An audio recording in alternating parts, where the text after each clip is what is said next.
Nous vous informons que ce programme est déconseillé aux moins de 10 ans. Un couple de millionnaires abattus dans leur salon. C'était de loin la scène la plus sanglante que j'ai jamais vue. On ne s'attend pas à un événement d'une telle ampleur dans une petite ville comme Hanford. Une ville tranquille se retrouve en proie à la terreur. Est-ce qu'on a affaire à un groupe de forcenés qui tirent sur n'importe qui? Je ne dormais plus que d'un œil. J'ai mis du temps à retrouver le sommeil. Le mal prend un visage inquiétant. Je n'ai trouvé chez eux aucun remords pour ce qu'ils avaient fait. Sur les terres agricoles les plus fertiles pousse parfois de la pourriture. C'est tout de suite dans Crime en haute société.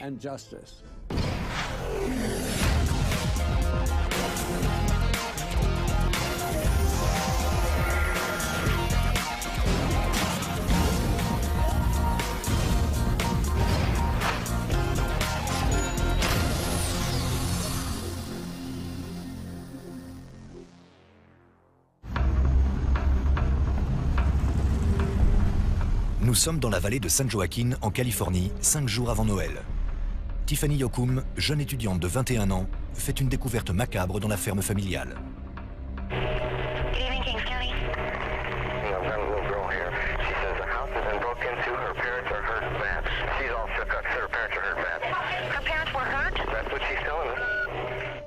La police se précipite chez les Yoakum dans la communauté agricole de Hanford.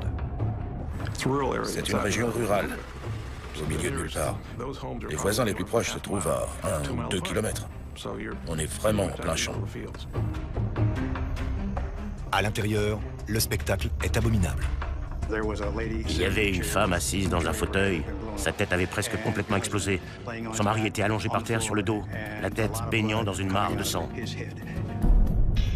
Les victimes sont Ray Yoakum, 58 ans, et son épouse Gail. Un couple riche et connu dans la région. À l'armée, j'ai travaillé dans le service médical, donc j'ai vu beaucoup de sang. Mais là, c'était de loin la scène la plus sanglante que j'ai jamais vue. Il semble que Gail ait été abattue la première. Elle était assise, à lire le journal sans se douter de rien. Elle était en robe de chambre. Elle n'a rien vu arriver. Le coup a été tiré depuis la cuisine. La balle a traversé une lampe et l'a touché à la tête. Les enquêteurs pensent que son mari, Ray, était assis à table lorsque le coup de feu l'a surpris. Il semblerait que lorsque le coup est parti, la détonation l'a fait sursauter et il a renversé la table. On a trouvé une tasse de café par terre. Ray a reçu une balle dans la tête, une dans la poitrine et plusieurs dans le bras. Il était clair que l'assassin n'aimait pas du tout les Yoakum. On imagine aisément un massacre pareil se produire dans les rues chaudes de Los Angeles, mais pas au milieu des champs dans ce coin de la Californie. Les rêves de paix bucolique sont bien loin. On a retrouvé 2 cartouches vides sous le bar et une dans le broyeur de l'évier, au-dessus des pluchures de carottes. Les blessures de Ray semblent avoir été causées par un fusil automatique de calibre 22, mais celles de Gail proviennent d'une arme de plus gros calibre. Cette arme avait vraiment fait de gros dégâts. Ça ne pouvait pas provenir d'un calibre 22. Pour les enquêteurs, 2 armes signifient 2 tueurs. Mais sans trace, l'enquête a du mal à démarrer. C'est d'autant plus frustrant qu'on a affaire à des meurtriers qui ont pris le temps de nettoyer la scène de crime après leur passage. Les seules empreintes retrouvées dans la maison sont celles des victimes, de leur fille Tiffany et de leur fils Kevin, 18 ans, qui vit à l'autre bout de la ville. Les seules empreintes que j'ai trouvées étaient celles de la famille. J'étais vraiment frustré de ne rien trouver d'autre dans une maison aussi grande. On ne savait pas dans quelle direction chercher. La maison ne comporte aucune trace d'effraction. Mais là encore, dans un endroit comme Hanford, les voisins se font une entière confiance et il n'est pas difficile d'entrer dans les maisons. Gail et Ray Yoakum, comme beaucoup de gens à cette époque-là, surtout à la campagne, ne fermaient pas leurs portes à clé. Apparemment, le meurtre n'était pas la seule intention des criminels. On a retrouvé les tiroirs et les armoires ouverts, des papiers et des objets par terre. Apparemment, quelqu'un cherchait quelque chose dans cette maison. Ça aurait pu être un cambriolage qui avait mal tourné. J'avais déjà été appelé dans cette maison pour des cambriolages. Le vol concernait de petites choses. Des bijoux, des colliers, des bracelets, des montres, des bagues. Les enquêteurs interrogent les voisins. Mais les fermes sont très éloignées les unes des autres. Et personne n'a rien vu ni entendu. Toute la famille était sous le choc. On ne comprenait pas ce qui s'était passé. Tiffany explique à la police que lorsqu'elle a quitté la maison vers 19 h, son père regardait la télé et sa mère tricotait. 3 heures plus tard, elle retrouvait ses parents assassinés. Tiffany n'avait aucune idée de qui avait pu faire une chose pareille. J'ai vu Tiffany le soir du drame. Elle ne parlait pas. Elle pleurait. Elle était abasourdie. Elle était en pleine détresse. Les enquêteurs doivent savoir si c'est à cause de leur fortune que les Yoakum ont été pris pour cible. Le patrimoine de la famille de Ray s'élève à près de 18 millions de dollars. Il possède également un bar à Hanford, 2 restaurants à Morro Bay et plusieurs propriétés en location. On a eu un peu peur, on avait beaucoup d'argent, on était assez populaire et on connaissait tout le monde. Ray et Gail étaient multimillionnaires et leurs 250 hectares de terre valaient à eux seuls plus de 4 millions de dollars. Dans leur communauté, leur fortune était très importante. Et ils participaient à tous les événements régionaux. À Hanford, en Californie, il existe un grand fossé entre les familles aisées, qui possèdent les terres, et les gens moins riches, qui y travaillent. Ça aurait pu être un ouvrier mécontent, on ne savait pas. Ce n'était que des suppositions. Mais il y a aussi des rumeurs sur un mobile plus sombre. Il existait une sorte de culte satanique dans la région, des agissements et des croyances bizarres qui auraient pu mener à une tragédie comme celle-ci. On en arrivait à se demander, suis-je en sécurité chez moi? Ou a-t-on affaire à quelqu'un qui abat ses victimes au hasard? Lorsque l'affaire est rendue publique, les habitants de la vallée prennent l'habitude de fermer leurs portes à clé et de garder en permanence une arme à portée de main.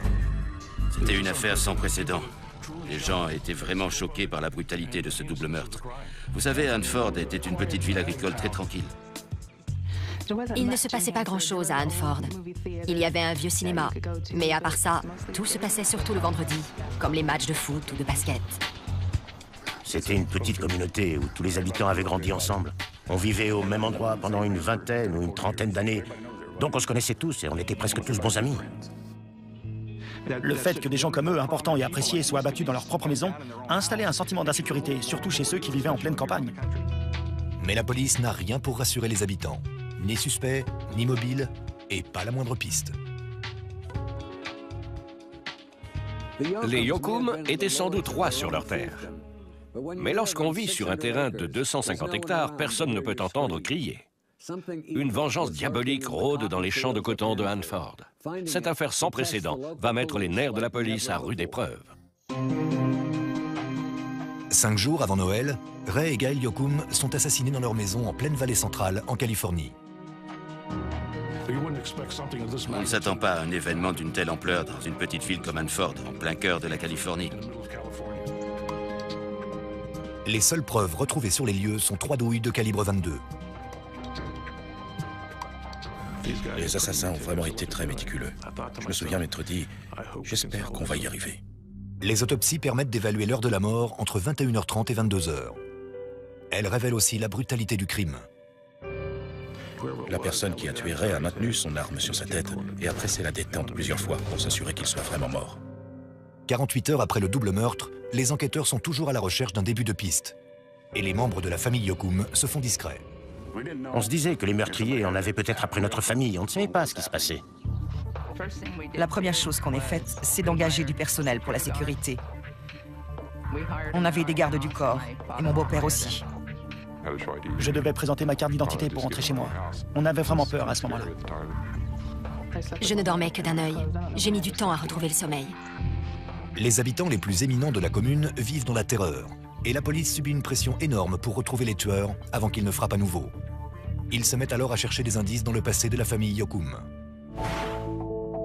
Le père de Ray, Adley Yoakum, fut l'un des premiers à s'installer dans la vallée.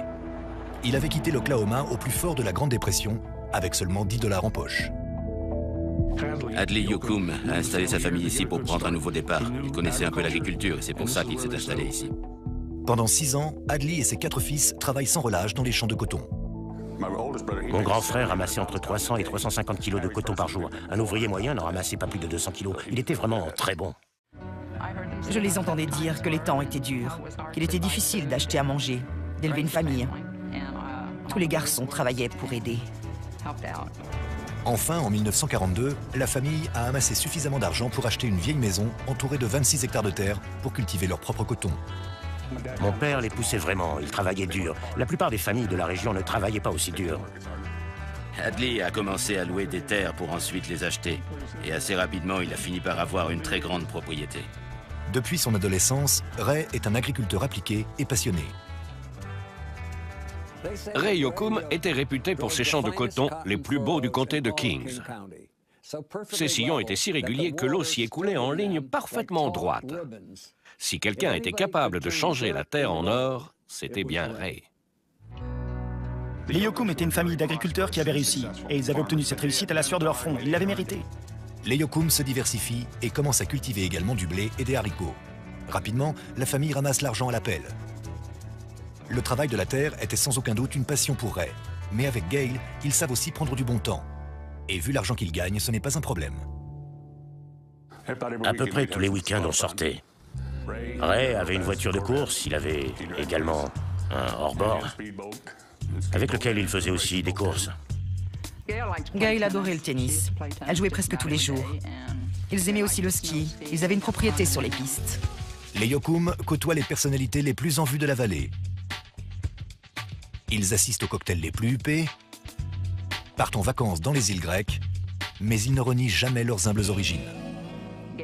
Gail avait une place importante dans l'organisation pour la jeunesse agricole et était très active dans les associations de parents d'élèves. Pendant plusieurs années, elle a aussi fait partie d'autres groupes en faveur des enfants handicapés. L'empire des Yoakum continue de s'étendre et tout semble leur réussir. Mais il y a un mouton noir à la ferme qui menace de réduire à néant toutes ces années de dur labeur. Avant leur mort prématurée, Ray et Gail Yoakum semblent avoir atteint la réussite. Une exploitation prospère, une fortune s'élevant à plusieurs millions de dollars et beaucoup de temps libre. Mais les enquêteurs découvrent qu'ils avaient malgré tout un gros problème que l'argent ne pouvait pas résoudre, leur fils, Kevin. En voyant Kevin, on aurait dit un enfant de cœur. Mais ce n'était pas le cas, il avait vraiment des problèmes. Kevin était très discret. Quand je le voyais à l'école, il disait bonjour, mais gardait toujours les yeux baissés. Je ne crois pas qu'il ait eu des problèmes jusqu'à l'adolescence. Quand il était petit, il était adorable. Et ensuite, j'imagine qu'il a commencé à avoir de mauvaises fréquentations. Alors que Tiffany travaille dur et réussit très bien à l'école, son petit frère Kevin est complètement différent. Il n'a jamais vraiment travaillé sur l'exploitation. Tout ce que Ray lui laissait faire, c'était passer le balai, nettoyer, faire le ménage. Et Kevin détestait ça. Son père était très exigeant. Il voulait que son fils travaille dur, comme lui et sa famille l'avaient fait avant lui. Kevin ne semble pas avoir hérité de ce gène. L'adolescent ingrat n'a pas l'intention de se fatiguer. Il préfère profiter simplement de la fortune de ses parents, aller à la plage et faire la fête avec ses amis. Les Yoakum font tout pour motiver leur fils. Ils lui font suivre une thérapie familiale, utilisent la manière forte et essaient même de l'acheter. Ses parents lui ont acheté une superbe voiture, toute neuve. Pour un gamin à cette époque-là, c'était une voiture de grand luxe. Son père lui a dit qu'il n'aurait qu'à la payer en travaillant sur l'exploitation. Mais il ne l'a pas fait. Donc, qu'a fait son père? Il lui a repris la voiture. Ray était un père assez sévère. Et Kevin le supportait mal. Kevin a rétorqué « Si je ne peux pas avoir la voiture, personne ne l'aura. » Il a pris un maillet et il a commencé à taper dessus. Il a crevé les pneus. Voilà le genre de problème que Ray pouvait rencontrer avec Kevin. À 15 ans, Kevin quitte le domicile familial pour aller s'installer chez des amis. Ses parents et lui ne s'adressent presque plus du tout la parole. Je pense que ses parents ont été tout aussi soulagés que lui par ce départ. Ils n'avaient plus aucun contrôle sur lui. Je sais que Ray avait fini par avoir un peu peur de lui. Tout ça nous a interpellés. On se posait des questions sur lui. La police convoque Kevin pour l'interroger. Celui-ci admet qu'il avait une relation difficile avec ses parents, mais il nie formellement avoir un quelconque rapport avec leur assassinat. Les enquêteurs découvrent ensuite qu'en effet, il a un alibi solide. Des dizaines de témoins affirment l'avoir vu en ville avec Tiffany au moment du meurtre. Kevin mangeait au restaurant avec Tiffany ce soir-là. Tiffany cherchait à réconcilier Kevin avec leurs parents. Tiffany voulait qu'ils viennent passer Noël avec eux pour que la famille soit réunie. Mais Kevin n'était pas très coopératif. Il n'en avait pas envie. Kevin est donc écarté de la liste des suspects et les enquêteurs retournent à la case départ.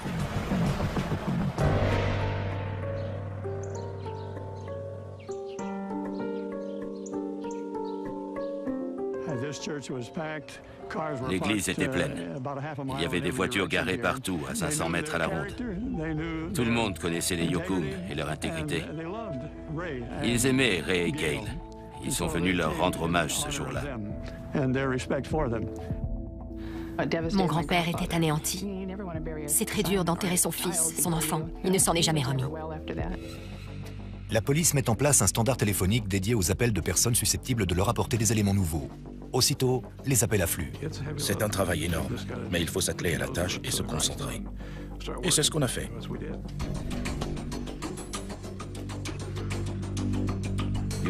Certaines personnes étaient persuadées qu'il s'agissait d'un crime lié à un culte ou d'un cambriolage, mais personne n'avait rien pour corroborer ces hypothèses. Mais un appel anonyme attire l'attention des enquêteurs. Quelqu'un a appelé pour dire qu'il avait des informations sur le coupable. Il avait le nom des personnes impliquées. La personne conseille aux policiers de surveiller de près John Cox et Jamie Spanky, deux jeunes gens du coin. Spanky, un lycéen de 17 ans, a déjà été arrêté pour avoir tenté de tuer son beau-père. Il a sonné à la porte, son beau-père a ouvert et il lui a tiré dessus à 5 reprises. Le beau-père a survécu, Spanky a échappé à la prison parce que selon les autorités, il avait subi des violences. Le soir où les Yukon ont été assassinés, Jamie dit qu'il était avec sa petite amie et celle-ci confirme l'alibi à la police. On a donc demandé à Jamie et à sa petite amie de venir au poste de police pour vérifier leur alibi. Ils disaient avoir passé la soirée ensemble. On leur a demandé s'ils connaissaient John Cox et ils ont répondu que oui. Cox, lui aussi, a une réputation trouble. C'était un type un peu fou, qui avait un comportement étrange. Une fois, il avait dit à un de ses professeurs qu'il voulait devenir tueur à gages. Cox n'était absolument pas nerveux, tout comme Spanky.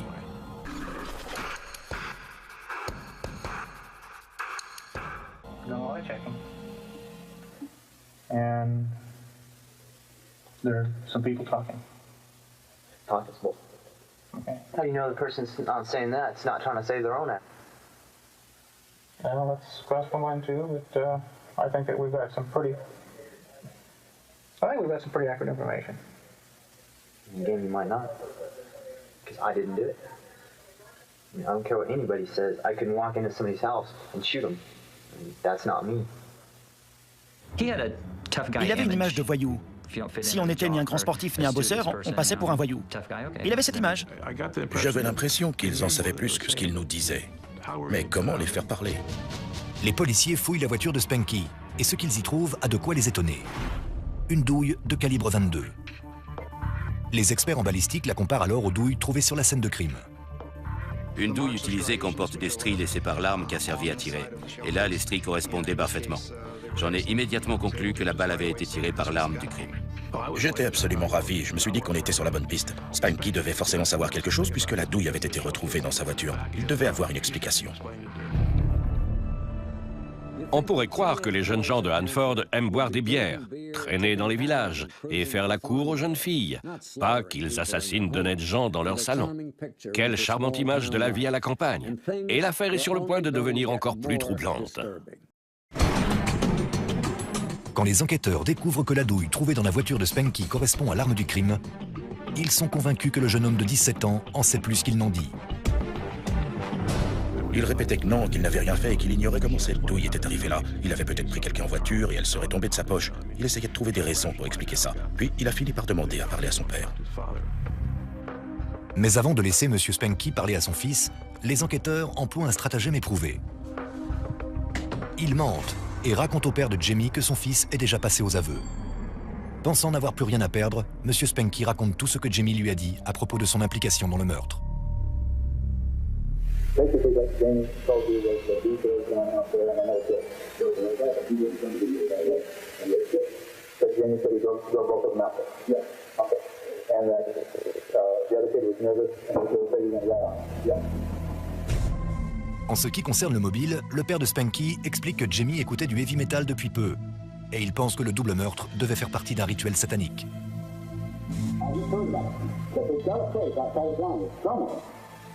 And they go kill animals. Now, I was sick when I heard that. My own kid, but he was believing something like that. Just like that Charles Manson, he was in that cold deal, and he got those other people that believed in him and so forth, and they did. Stuff that he told them to do, they really, I don't think they realized what the hell they were doing. Starting to get up to Jamie, and he is willing to help us himself.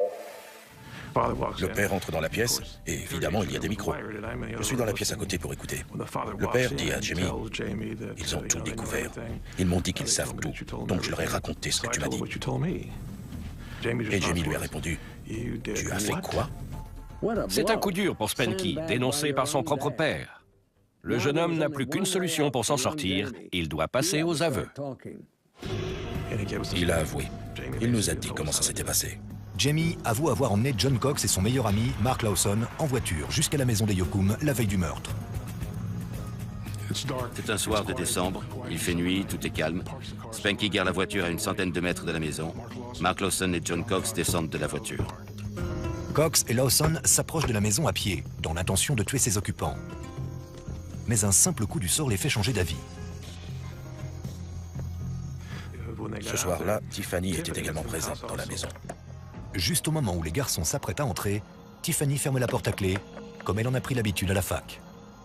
Elle ne savait pas qu'ils étaient là, mais ça lui a sauvé la vie. Spanky dit avoir déposé à nouveau Cox et Lawson près de chez les Yocum le lendemain soir. Et pendant qu'il rentrait chez lui, ils ont mis leur projet à exécution. Ils ont descendu la rue jusque chez les Yocum, qui étaient chez eux, en train de vaquer à leurs occupations. Ray lisait le journal, Gail regardait la télé. C'est là qu'ils ont fait éruption et les ont abattus.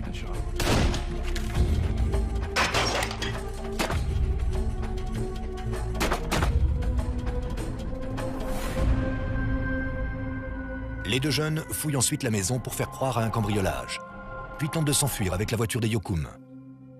Mais ils ne trouvent pas les clés. Ils rappellent alors Spanky pour qu'il vienne les chercher. Mark était surexcité. Avec l'adrénaline, il répétait « On l'a fait, on a réussi, on les a tués tous les deux. » La cervelle de Madame Yocum a éclaté partout dans le salon. Jamie ne les croit pas, et Lawson lui montre ses gants. Il y avait du sang sur ses doigts. Jamie leur demande pourquoi ils l'ont rappelé, et ils lui répondent qu'il est aussi dans le coup.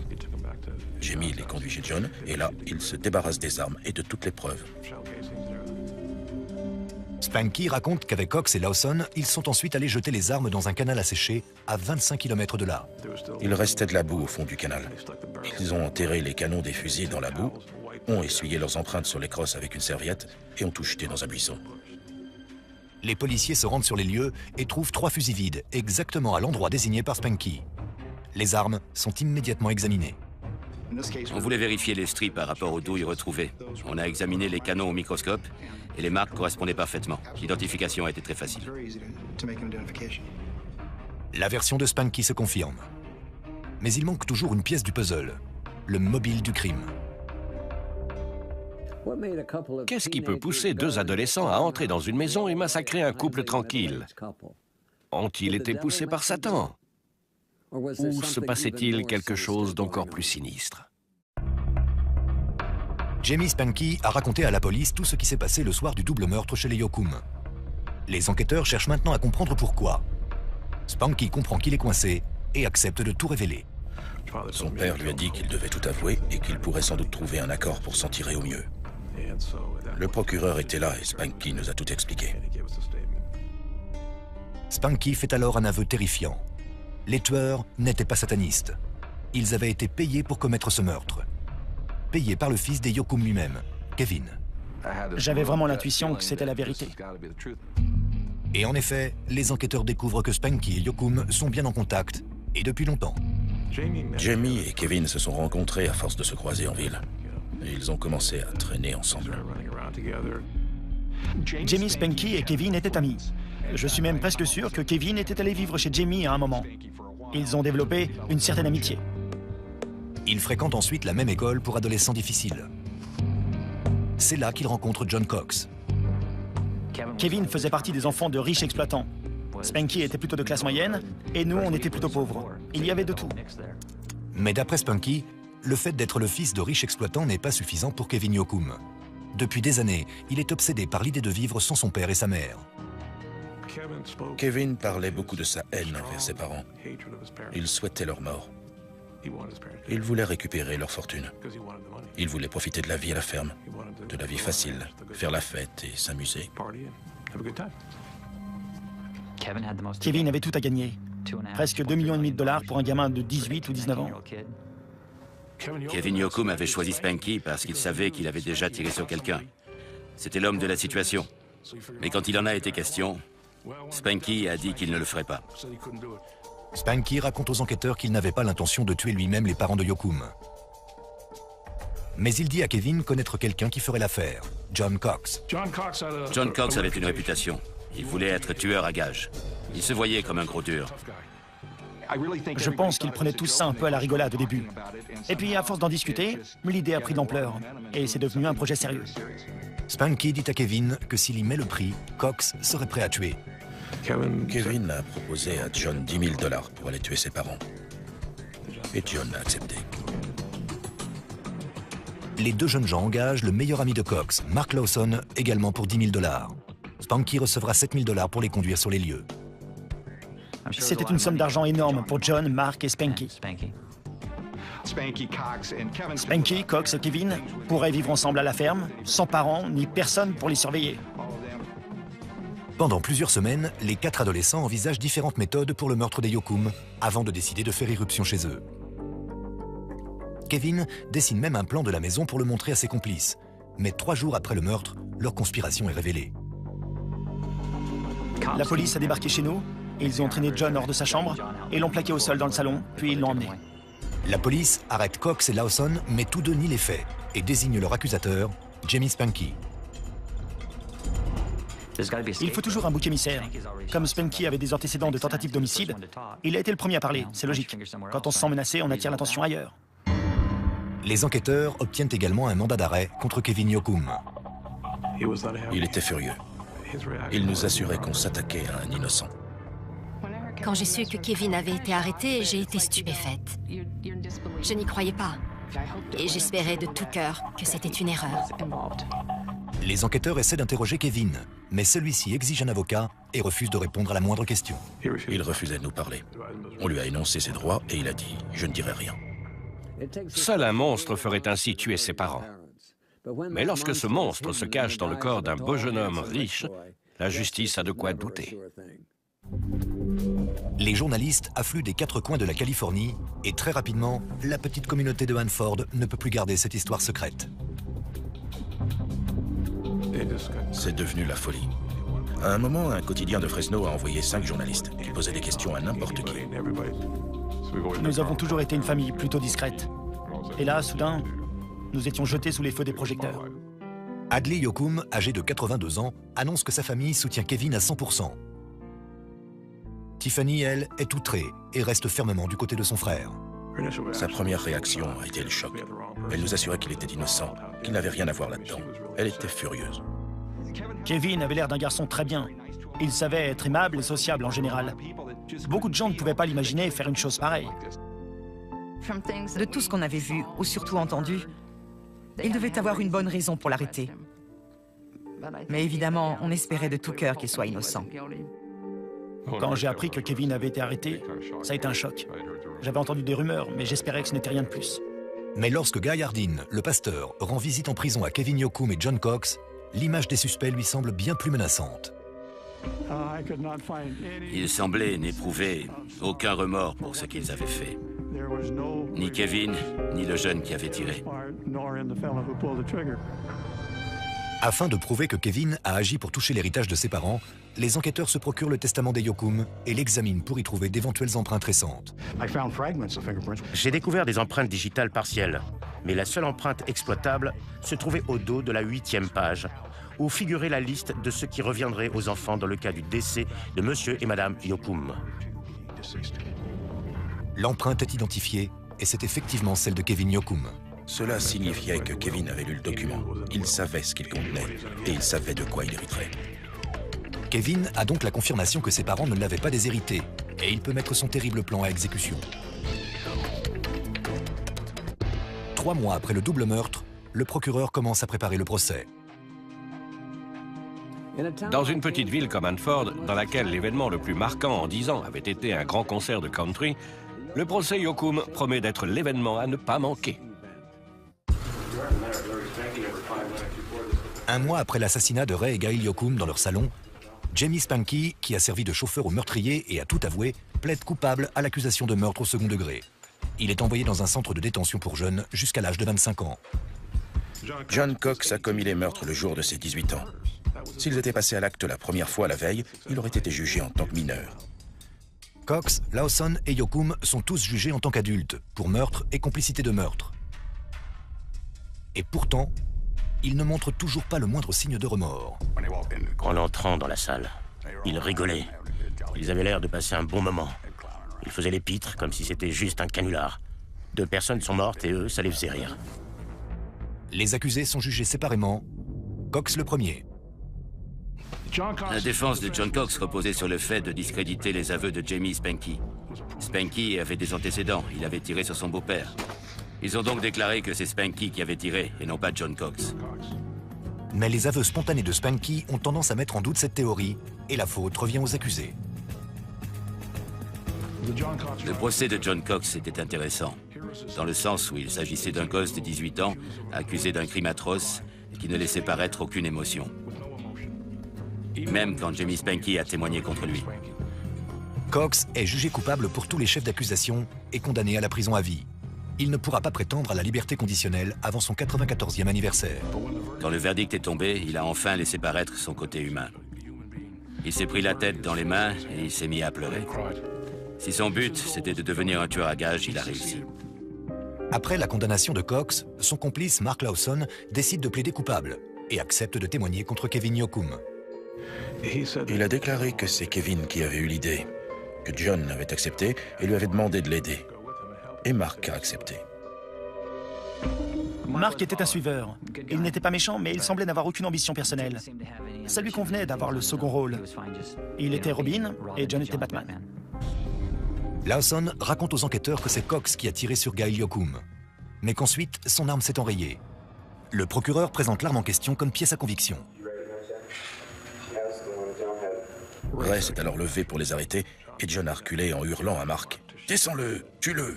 Lawson avoue avoir tiré sur Ray Yoakum à plusieurs reprises, jusqu'à ce qu'il tombe à terre. John a demandé à Mark de l'achever, mais Mark répétait qu'il ne pouvait pas, qu'il n'y arriverait pas.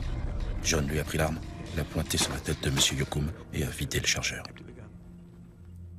En échange de son témoignage, Lawson obtient une peine de seulement 8 ans en centre de jeunes détenus. Mark Lawson a assassiné Ray Yoakum et a été libéré à l'âge de 25 ans. S'il était jugé aujourd'hui avec le durcissement des lois, il serait encore en prison. 18 mois après le meurtre de ses parents, Kevin Yoakum rejette l'offre de plaider coupable. L'affaire est renvoyée devant le tribunal. Je me suis dit que ça allait être un sacré procès. Il y avait de l'argent, un héritage, un fils de bonne famille et un couple de travailleurs respectables et très en vue dans la région. La défense a un atout de taille. La sœur de Kevin, Tiffany, sa plus fidèle alliée. Elle a témoigné en disant qu'elle était convaincue que Kevin n'était pas impliqué dans le meurtre de ses parents. Tout dans son attitude et dans son témoignage indiquait qu'elle soutenait Kevin.